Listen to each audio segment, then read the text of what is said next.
Alright, so here's my review of the next episode, or the latest episode of Ghostforce. Now, as the show goes on, it's starting to remind me a little bit more of like Lilo and Stitch as well.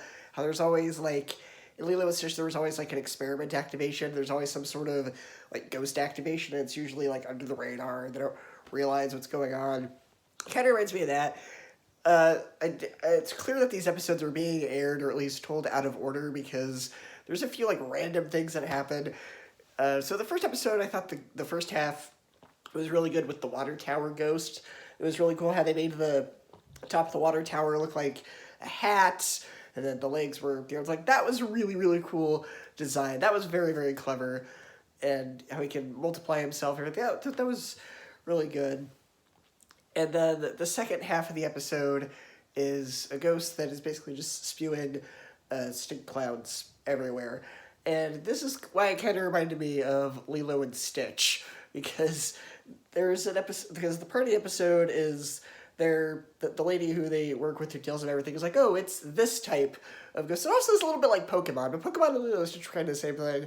Honestly, it's like, oh yeah, it's this type of ghost, and this is its power, and this is what you're dealing with.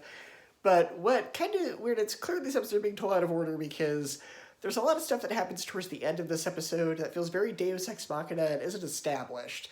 Like, all of a sudden, they now have, like, animal sidekicks that they use. Like, there's, like, a cat or an octopus ghost or something. There's, like, a little octopus ghost that they carry around, and that just came out of nowhere because that wasn't established at all.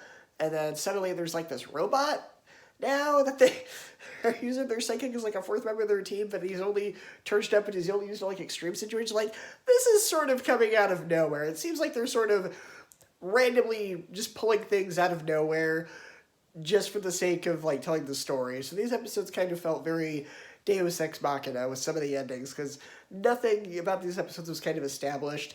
I don't know if it's because the episodes are airing out of order because they're made in France, so the production and the airing are very different.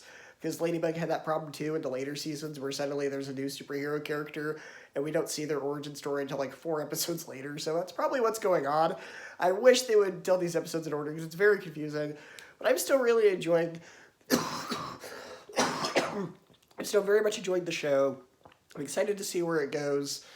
I know I say that every episode, but yeah, this episode's still pretty solid, even if there's a few issues with maybe some of the out-of-order storytelling and the pacing. Like I said, these are still very short, very condensed episodes, but this is a fun show, and I'm very much enjoying it.